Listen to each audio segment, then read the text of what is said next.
Hi, I'm Frances, and welcome to my channel. I'm going to read another of these Shirley Jackson stories from her book of short stories, Dark Tales. And this story is called The Bus. Old Miss Harper was going home. Although the night was wet and nasty, Miss Harper disliked traveling at any time, and she particularly disliked traveling on this dirty small bus, which was her only way of getting home. She had frequently complained to the bus company about their service because it seemed that no matter where she wanted to go, they had no respectable bus to carry her. Getting away from home was bad enough. Miss Harper was fond of pointing out to the bus company, but getting home always seemed very close to impossible. Tonight, Miss Harper had no choice. If she did not go home by this particular bus, she could not go for another day. Annoyed, tired, depressed, she tapped irritably on the counter of the little tobacco store, which served also as the bus station. Sir, she was thinking, beginning her letter of complaint, although I am an elderly lady of modest circumstances and must curtail my fondness for travel, let me point out that your bus service falls far below. Outside, the bus stirred noisily, clearly not anxious to be moving. Miss Harper thought she could already hear the weary sound of its springs sinking out of shape. I just can't make this trip again, Miss Harper thought. Even seeing Stephanie isn't worth it. They really go out of their way to make you uncomfortable. Can I get my ticket, please? She said sharply, and the old man at the other end of the counter put down his paper and gave her a look of hatred. Miss Harper ordered her ticket, deploring her own cross voice, and the old man slapped it down on the counter in front of her and said, "You got 3 minutes before the bus leaves." He'd love to tell me I missed it, Miss Harper thought, and made a point of counting her change. The rain was beating down, and Miss Harper hurried the few exposed steps to the door of the bus. The driver was slow in opening the door, and as Miss Harper climbed in, she was thinking, "Sir, I shall never travel with your company again. Your ticket salesmen are ugly, your drivers are surly, your vehicles indescribably filthy." There were already several people sitting in the bus, and Miss Harper wondered where they could possibly be going. Were there really this many small towns served only by this bus? Were there really other people who would endure this kind of trip to get somewhere, even home? I'm very out of sorts, Miss Harper thought, very out of sorts. It's too strenuous a visit for a woman of my age. I need to get home. She thought of a hot bath and a cup of tea and her own bed and sighed. No one offered to help her put her suitcase on the rack, and she glanced over her shoulder at the driver sitting with his back turned and thought he'd probably rather put me off the bus than help me, and then, perceiving her own ill nature, smiled. The bus company might write a letter of complaint about me, she told herself, and felt better. She had providentially taken a sleeping pill before leaving for the bus station, hoping to sleep through as much of the trip as possible, and at last, sitting near the back, she promised herself that it would not be unbearably long before she had a bath and a cup of tea, and tried to compose the bus company's letter of complaint. "Madam, a lady of your experience and advanced age ought surely to be aware of the problems confronting a poor but honest little company which wants only—" She was aware that the bus had started because she was rocked and bounced in her seat, and the feeling of rattling and throbbing beneath the soles of her shoes stayed with her, even when she slept at last. She lay back uneasily, her head resting on the seat back, moving back and forth with the motion of the bus. And around her other people slept, or spoke softly, or stared blankly out the windows at the passing lights and the rain. Sometime during her sleep, Miss Harper was jostled by someone moving into the seat behind her. Her head was pushed, and her hat disarranged. For a minute, bewildered by sleep, Miss Harper clutched at her hat and said vaguely, "Who?" "Go back to sleep," a young voice said, and giggled. "I'm just running away from home, that's all." Miss Harper was not awake, but she opened her eyes a little and looked up to the ceiling of the bus. "That's wrong," Miss Harper said as clearly as she could. "That's wrong. Go back." There was another giggle. Too late, the voice said. Go back to sleep. Miss Harper did. She slept uncomfortably and awkwardly, her mouth a little open. Sometime, perhaps an hour later, her head was jostled again, and the voice said, I think I'm going to get off here. Bye now. You'll be sorry, Miss Harper said, asleep. Go back. Then, still later, the bus driver was shaking her. Look, lady, he was saying, I'm not an alarm clock. Wake up and get off the bus. What? Miss Harper stirred, opened her eyes, felt for her pocketbook. I'm not an alarm clock, the driver said. His voice was harsh and tired. I'm not an alarm clock. Get off the bus. What? Said Miss Harper again. This is as far as you go. You got a ticket to here. You've arrived, and I am not an alarm clock waking up people to tell them when it's time to get off. You got here, lady, and it's not part of my job to carry you off the bus. I intend to report you, Miss Harper said, awake. She felt for her pocketbook and found it in her lap, moved her feet, straightened her hat. She was stiff and moving was difficult. Report me, but from somewhere else.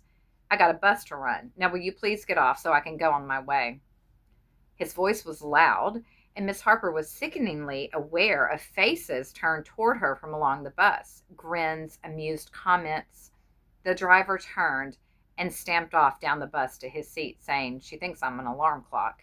And Miss Harper, without assistance and moving clumsily, took down her suitcase and struggled with it down the aisle. Her suitcase banged against seats, and she knew that people were staring at her. She was terribly afraid that she might stumble and fall.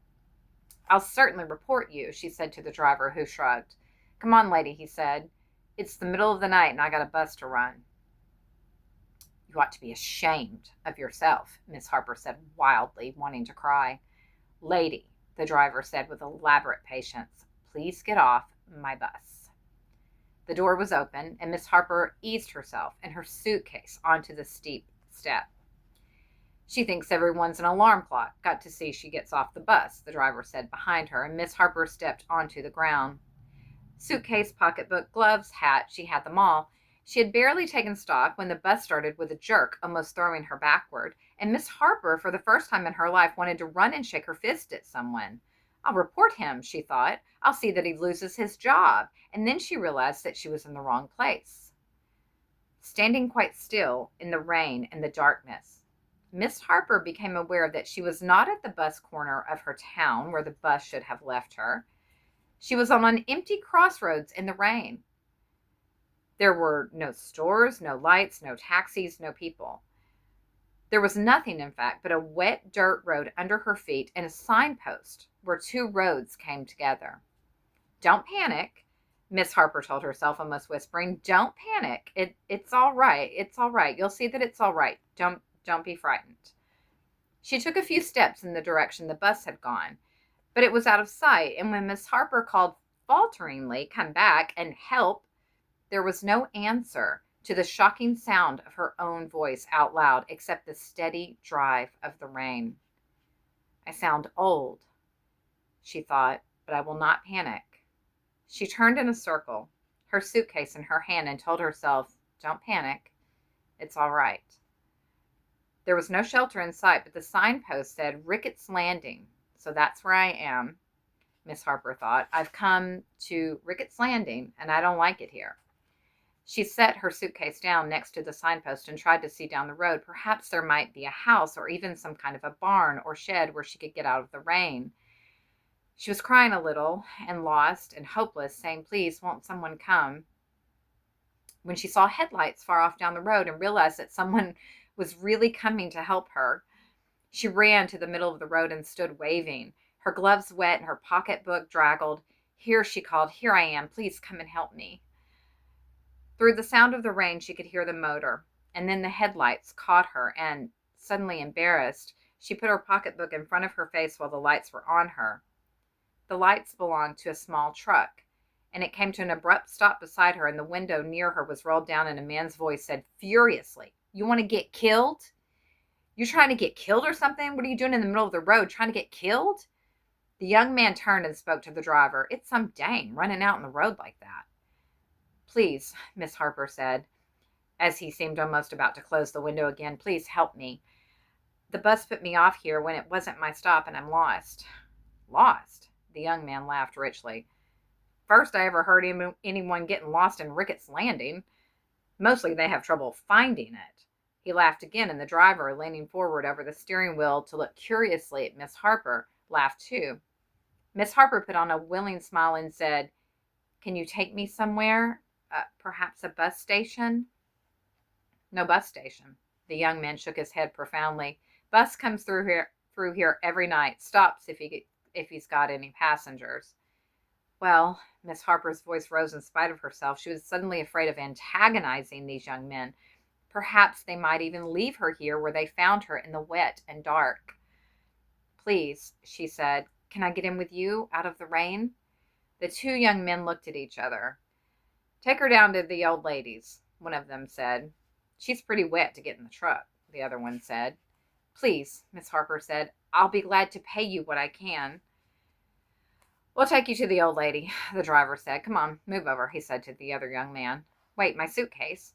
Miss Harper ran back to the signpost, no longer caring how she must look, stumbling about in the rain, and brought her suitcase over to the truck. "That's awful wet," the young man said. He opened the door and took the suitcase from Miss Harper. "I'll just throw it in the back," he said, and turned and tossed the suitcase into the back of the truck.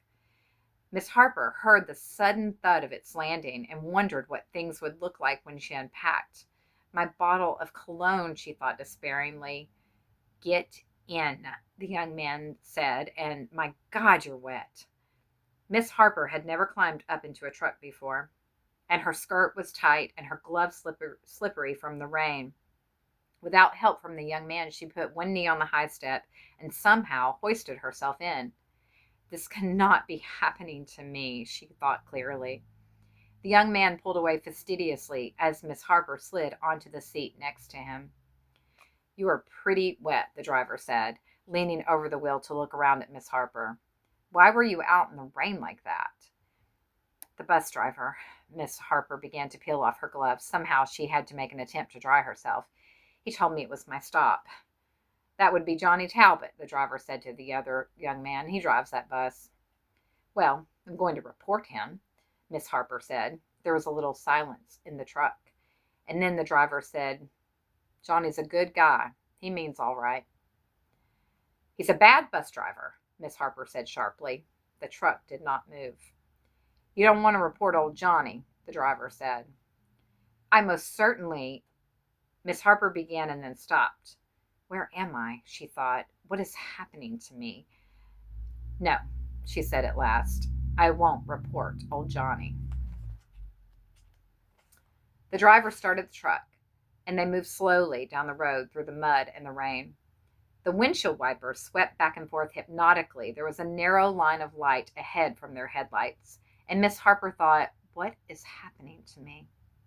She stirred, and the young man next to her caught his breath irritably and drew back. "She's soaking wet," he said to the driver. "I'm wet already." "We're going down to the old lady's," the driver said. "She'll know what to do." "What old lady?" Miss Harper did not dare to move, even turn her head. "Is there any kind of a bus station or even a taxi?" "You could," the driver said consideringly. "You could wait and catch that same bus tomorrow night when it goes through. Johnny'll be driving her." "I just want to get home as soon as possible," Miss Harper said. The truck seat was dreadfully uncomfortable. She felt steamy and sticky and chilled through, and home seemed so far away that perhaps it did not exist at all. "Just down the road a mile or so," the driver said reassuringly. "I've never heard of Ricketts Landing," Miss Harper said. "I can't imagine how he came to put me off there." "Maybe somebody else was supposed to get off there, and he thought it was you by mistake." This deduction seemed to tax the young man's mind to the utmost, because he said, "See, someone else might have been supposed to get off instead of you." "Then he's still on the bus," said the driver, and they were both silent, appalled. Ahead of them a light flickered, showing dimly through the rain, and the driver pointed and said, "There, that's where we're going." As they came closer, Miss Harper was aware of a growing dismay. The light belonged to what seemed to be a roadhouse, and Miss Harper had never been inside a roadhouse in her life.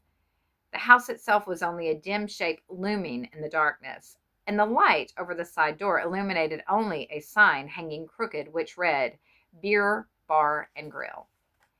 Is there anywhere else I could go? Miss Harper asked timidly, clutching her pocketbook. I'm not at all sure, that I ought. Not many people here tonight, the driver said, turning the truck into the driveway and pulling up in the parking lot, which had once, Miss Harper was sad to see, been a garden. Rain, probably.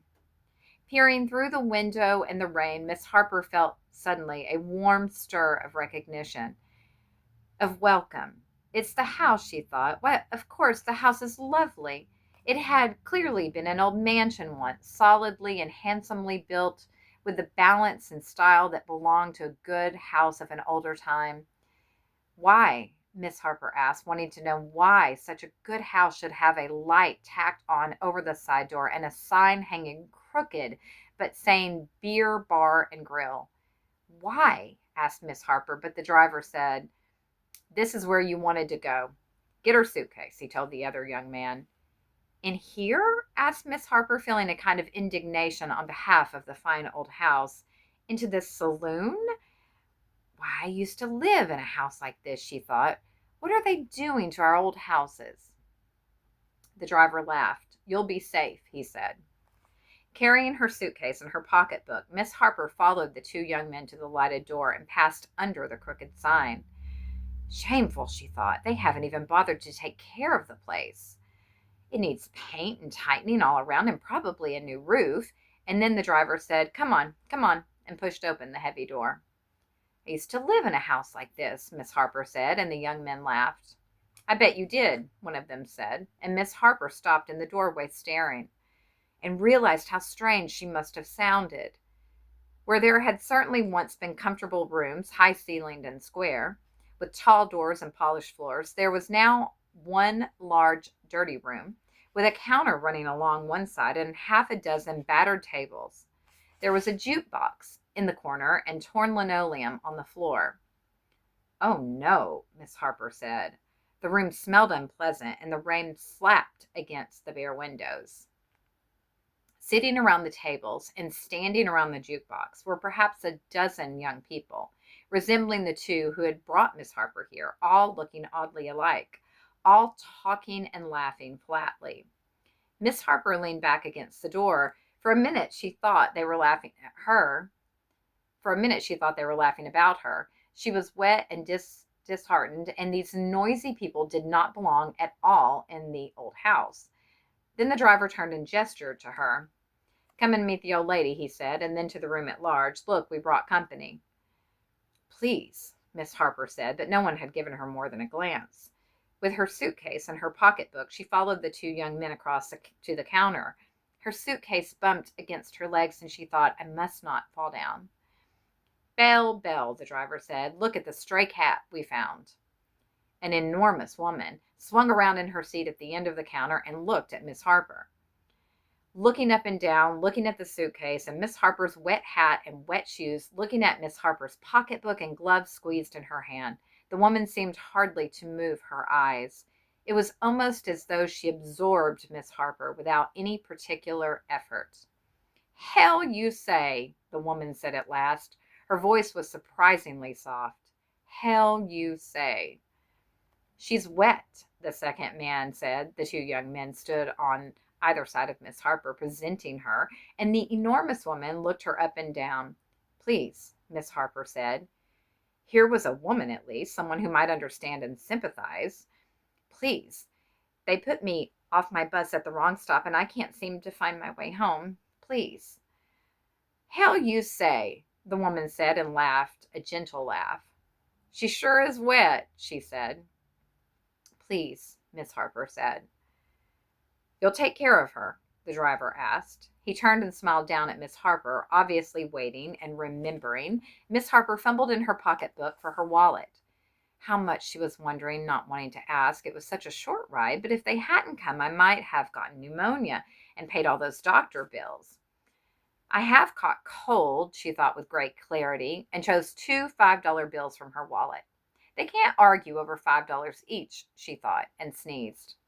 The two young men and the large woman were watching her with great interest, and all of them saw that after Miss Harper took out the two $5 bills, there was a single and two tens left in the wallet. The money was not wet. I suppose I should be grateful for that, Miss Harper thought, moving slowly. She handed a $5 bill to each young man and felt that they glanced at one another over her head. Thanks, the driver said. I could have gotten away with $1 each, Miss Harper thought. Thanks, the driver said again, and the other young man said, Say, thanks. Thank you, Miss Harper said formally. I'll put you up for the night, the woman said. You can sleep here. Go tomorrow. She looked Miss Harper up and down again. Draw off a little, she said. Is there anywhere else? Then, afraid that this might seem ungracious, Miss Harper said, I mean, is there any way of going on tonight? I don't want to impose. We got rooms for rent. The woman half turned back to the counter. Cost you 10 for the night. She's leaving me bus fare home, Miss Harper thought. I suppose I should be grateful. I'd better, I guess, she said, taking out her wallet again. I mean, thank you. The woman accepted the bill and half turned back to the counter. Upstairs, she said. Take your choice. No one's around. She glanced sideways at Miss Harper. I'll see you get a cup of coffee in the morning. I wouldn't turn a dog out without a cup of coffee. Thank you. Miss Harper knew where the suitcase would be, and she turned and, carrying her suitcase and her pocketbook, went to what had once been the front hall, and there was the staircase, so lovely in its still proportions that she caught her breath. She turned back and saw the large woman staring at her and said, I used to live in a house like this, built about the same time, I guess. One of those good old houses that were made to stand forever and where people, hell you say, the woman said and turned back to the counter. The young people scattered around the big room were talking. In one corner, a group surrounded the two who had brought Miss Harper, and now and then they laughed. Miss Harper was touched with a little sadness now, looking at them, so at home in the big, ugly room, which had once been so beautiful. It would be nice, she thought, to speak to these young people, perhaps even become their friend, talk and laugh with them. Perhaps they might like to know that the spot where they came together had been a ladies' drawing room. Hesitating a little, Miss Harper wondered if she might call good night or thank you again, or even God bless you all. Then, since no one looked at her, she started up the stairs. Halfway, there was a landing with a stained glass window, and Miss Harper stopped, holding her breath. When she had been a child, the stained glass window on the stair landing in her house had caught the sunlight and scattered it on the stairs in 100 colors. Fairyland colors, Miss Harper thought, remembering. I wonder why we don't live in these houses now. I'm lonely, Miss Harper thought. And then she thought, but I must get out of these wet clothes. I really am catching cold. Without thinking, she turned at the top of the stairs and went to the front room on the left. That had always been her room. The door was open and she glanced in. This was clearly a bedroom for rent, and it was ugly and drab and cheap. The light turned on with a cord hanging beside the door, and Miss Harper stood in the doorway, saddened by the peeling wallpaper and the sagging floor. What have they done to the house? She thought. How can I sleep here tonight? At last she moved across the room and set her suitcase on the bed. I must get dry, she told herself. I must make the best of things. The bed was correctly placed between the two front windows, but the mattress was stiff and lumpy. And Miss Harper was frightened at the faint smell of dark couplings and a remote echo in the springs. I will not think about such things, Miss Harper thought. I will not let myself dwell on any such thing. This might be the room where I slept as a girl. The windows were almost right, 2 across the front, 2 at the side, and the door was placed correctly. How they did build these old places to a square-cut pattern, Miss Harper thought. How they did put them together. There must be 1,000 houses all over the country built exactly like this. The closet, however, was on the wrong side. Some oddness of construction had set the closet to Miss Harper's right as she sat on the bed, when it ought really to have been on the left. When she was a girl, the big closet had been her playhouse and her hiding place, but it had been on the left. The bathroom was wrong too, but that was less important. Miss Harper had thought wistfully of a hot tub before she slept, but a glance at the bathtub discouraged her. She could simply wait until she got home. She washed her face and hands, and the warm water comforted her. She was further comforted to find that her bottle of cologne had not broken in her suitcase and that nothing inside had gotten wet. At least she could sleep in a dry nightgown, although in a cold bed. She shivered once in the cold sheets, remembering a child's bed. She lay in the darkness with her eyes open, wondering at last where she was and how she had gotten here. First the bus, and then the truck, and now she lay in the darkness, and no one knew where she was or what was to become of her. She had only her suitcase and a little money in her pocketbook. She did not know where she was. She was very tired, and she thought that perhaps the sleeping pill she had taken much earlier had still not quite worn off. Perhaps the sleeping pill had been affecting all her actions since she had been following docilely, bemused, wherever she was taken. In the morning, she told herself sleepily, I'll show them I can make decisions for myself. The noise downstairs, which had been a jukebox and adolescent laughter, faded softly into a distant melody. My mother is singing in the drawing room, Miss Harper thought, and the company is sitting on the stiff little chairs listening. My father is playing the piano. She could not quite distinguish the song, but it was one she had heard her mother sing many times. I could creep out to the top of the stairs and listen, she thought, and then became aware that there was a rustling in the closet, but the closet was on the wrong side, on the right instead of the left. It is more a rattling than rustling, Miss Harper thought, wanting to listen to her mother singing. It is as though something wooden were being shaken around. Shall I get out of bed and quiet it so I can hear the singing? Am I too warm and comfortable? Am I too sleepy?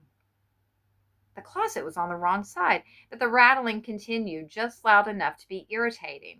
And at last, knowing she would never sleep until it stopped, Miss Harper swung her legs over the side of the bed and sleepily padded barefoot over to the closet door, reminding herself to go to the right instead of the left. What are you doing in there? She asked aloud and opened the door. There was just enough light for her to see that it was a wooden snake, head lifted, stirring and rattling itself against the other toys. Miss Harper laughed. It's my snake, she said aloud. It's my old snake, and it's come alive. In the back of the closet, she could see her old toy clown, bright and cheerful, and as she watched, enchanted, the toy clown flopped languidly forward and back, coming alive. At Miss Harper's feet, the snake moved blindly, clattering against a dollhouse where the tiny people inside stirred and against a set of blocks which fell and crashed. Then Miss Harper saw the big, beautiful doll sitting on a small chair, the doll with long golden curls and wide-lashed blue eyes and a stiff organdy party dress. As Miss Harper held out her hands in joy, the doll opened her eyes and stood up.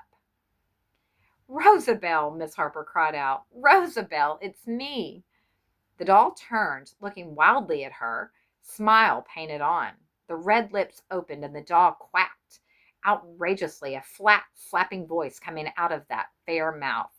Go away, old lady, the doll said. Go away, old lady, go away. Miss Harper backed away, staring. The clown tumbled and danced, mouthing at Miss Harper. The snake flung its eyeless head viciously at her ankles, and the doll turned, holding her skirts, and her mouth opened and shut. Go away, she quacked. Go away, old lady, go away. The inside of the closet was all alive. A small doll ran madly from side to side. The animals paraded solemnly down the gangplank of Noah's Ark. A stuffed bear wheezed asthmatically.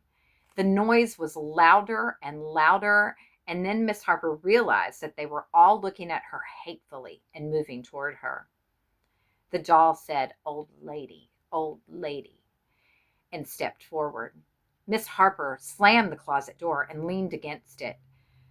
Behind her, the snake crashed against the door, and the doll's voice went on and on.